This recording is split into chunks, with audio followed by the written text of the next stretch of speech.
بسم اللہ الرحمن الرحیم۔ سلسلہ سوال و جواب کے ساتھ میں ہوں عادل امتیاز۔ ایک بھائی نے سوال پوچھے کہ صدقات کیسے دینے چاہیے اور کیا صدقہ دیتے وقت صدقہ کی رقم کا یا صدقے کی اشیاء کا سر سے پھیرنا ضروری ہے؟ تو اپنے جواب سے پہلے میں آپ کو ایک ویڈیو دکھانا چاہتا ہوں، یہ ویڈیو ملاحظہ فرمائیں۔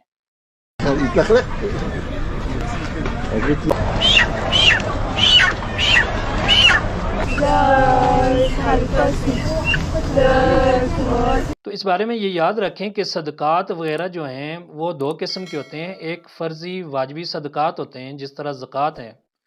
تو جو فرضی زکوٰۃ ہیں، فرضی صدقات ہیں، ان کو ادا کرنے کے لیے پوشیدہ رکھنا وہ ضروری نہیں، تو وہ اگر سر عام بھی دیے جائیں تو اس میں کوئی مسئلے کی بات نہیں، لوگوں کو ترغیب ہوتی۔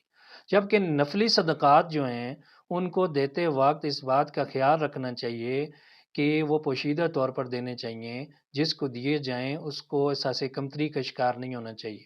اور صدقات دیتے وقت اس بات کا بھی خیال رکھا جائے کہ جس کو صدقات دیے جا رہے ہیں کہ وہ مستحق ہے کہ نہیں۔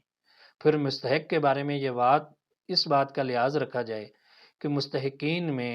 جو آپ کے سب سے زیادہ قریب ہے تو سب سے پہلے اس کو رکھیں۔ جس طرح اگر کوئی انسان ہے تو سب سے زیادہ قریب اس کا سگا بھائی ہوگا، اگر وہ دیکھے کہ اگر اس کے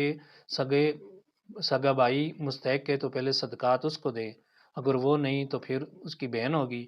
اگر وہ بھی نہیں تو پھر اس کے جو چچا زاد یا ماموں زاد یہ لوگ ہوں گے، اگر وہ بھی مستحق نہیں ہیں تو اس طرح پھر دور سے دور جاتا جائے گا اور اس طرح صدقات کو ادا کرے گا۔ اور سوال میں جو دوسری بات آپ نے پوچھی کہ صدقات کو سر سے پھیر کر،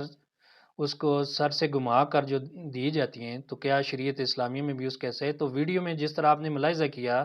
تو اسلام کے اندر تو اس کی کوئی اصل نہیں، اسلام میں اس کی کوئی حقیقت نہیں، یہود میں اس کا ثبوت ملتا ہے، تو اسلام کے اندر ایسی کوئی بات نہیں کہ صدقات کی اشیاء یا صدقات کی رقم کو سر سے گھما کر دیا جائے۔ وآخر دعوانا ان الحمدللہ رب العالمین۔